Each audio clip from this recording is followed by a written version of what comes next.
swing is in the air. Ooh, everywhere I look around, yes, we're humping each other like swingers on the road to WrestleMania 37. We're that bloody Randy. But coming out of last night's SmackDown, my overriding emotion was I cannot wait for that Universal title triple threat match. 3 psychopaths in that match. They're going to tear each other apart, and I'm all for it. I can't wait. Second emotion, Bayley wasn't there. WrestleMania's next week, and Bayley, who has been fantastic for much of the past year, if not a little bit longer, she's not doing anything. If you have seen Bayley, tell an adult she's missing, and I don't know what's going on. Takeaway number 3, Sasha Banks and Bianca Belair got to look at each other for about a minute, but it's fine because Bianca Belair pointed at the WrestleMania sign in such a natural fashion. What a terrible build-up for what should still be a fantastic match. But the story, with those two involved, it's got to this, a minute of going, I'll like to fight you, but I'll not fight you now. I'll fight you next week at WrestleMania. Come on, man, it's got to be better than that, surely. Takeaway 4, why are the tag team titles, both men's and women's, even a thing in WWE anymore? I know we've said this before, but last night on SmackDown, so inconsequential, so pointless. And the 5th and final takeaway, Sami Zayn is a fantastic human being, and he deserves the world. And okay, SmackDown last night for me, the Universal title picture looks very juicy indeed, but the rest of the card looks a bit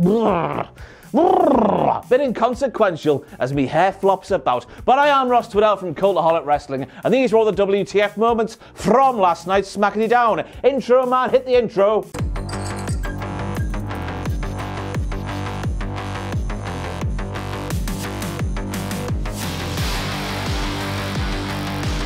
Now, we've all seen that thing on the TikTok or the Instagram Reels or whatever that little video thing is called on your mobile phone device. The little thing where it goes, tell me you are a such and such without actually telling me you are a such and such.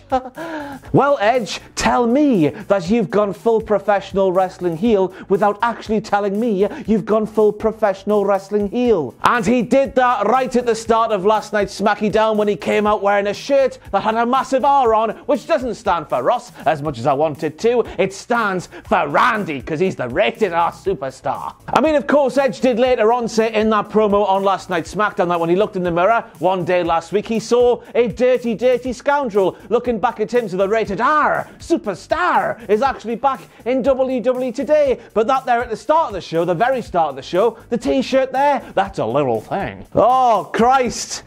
The special WrestleMania SmackDown is coming next week. Oh, I mean, on one hand, having a shorter WrestleMania card that doesn't include matches like the SmackDown Tag Team title match and an arm bar, that's a good thing. But on the other hand, it's got to be a massive kick in the dickalicious for every single superstar who's involved in the special WrestleMania SmackDown next Friday. It just makes me cringe to even say it, the special WrestleMania SmackDown. You see, superstars, you are just as good as the people who are on WrestleMania, and this SmackDown's just like WrestleMania, but it's the special SmackDown Oh! All that being said though, I still hope all the lads and lasses who would have been involved on WrestleMania any other normal year, but are taking part in the special SmackDown WrestleMania next week, they still get their WrestleMania payday. Now, did you people know at home that Cesaro does the big swing as one of his special moves in the professional wrestling? Did you know that? I mean, I just wanted to make sure that you did know that because I wasn't quite sure if WWE...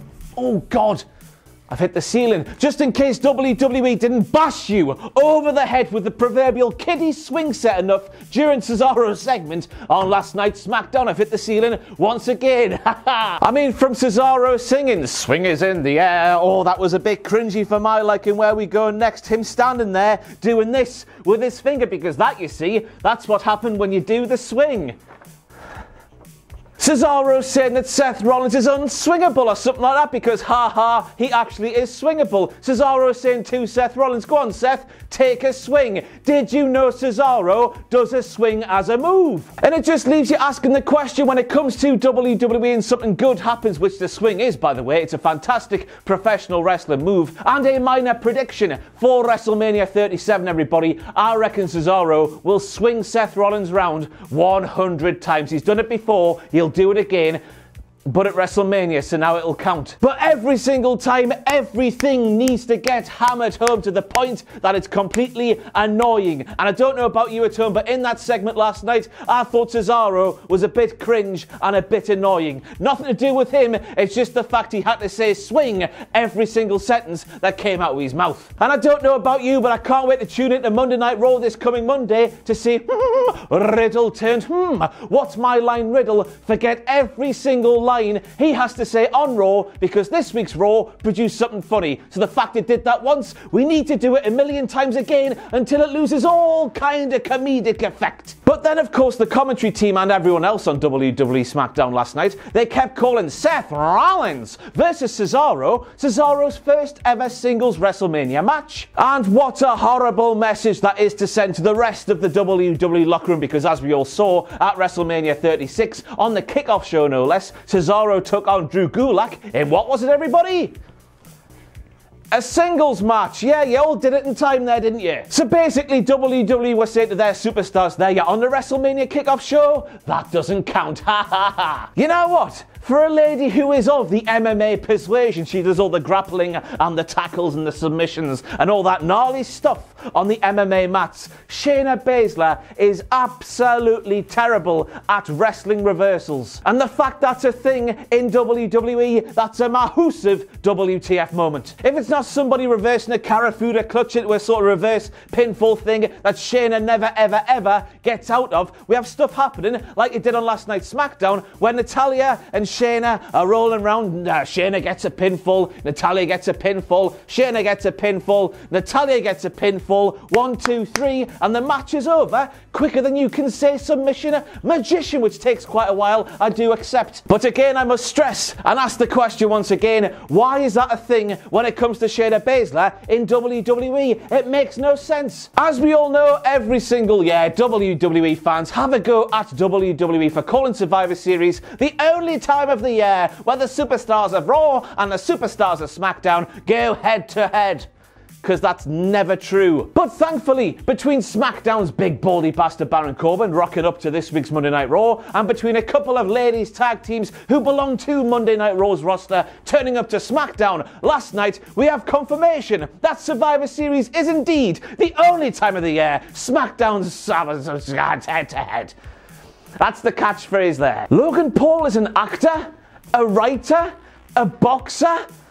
I guess I can stand here and say I am Bradley Pitt. But the entire sort of concept of that segment there, I find myself very confused, which isn't a shock, but still, here's why. So Sami Zayn invited Logan Paul to last night's SmackDown. Logan Paul accepted Sami Zayn's invitation to go to last night's SmackDown, but when he got to last night's SmackDown, Logan Paul had a word with Kevin Owens, and that word resulted in Logan Paul not buying anything Sami Zayn presented in front of him. Logan Paul's face, man, he did not agree with anything Sami Zayn put in front of him during SmackDown last night. KO, of course, then rocks up right at the end of that segment last night. He stunners Sami Zayn, he shoves Logan Paul. Logan Paul looks confused. Kevin Owens doesn't like Logan Paul. Sami Zayn got worked by Logan Paul. I guess Logan Paul got the private jet, he got the limo treatment, he got all that stuff, he got to sit in the ring on SmackDown. I don't know what was going on here. The story I took away from that segment, which can't be true, which in turn means it is a WTF moment, everybody, is that Logan Paul is a freeloader who just accepted everything Sami Zayn pushed his way, like the private jet and the limo, and he just sat there on SmackDown and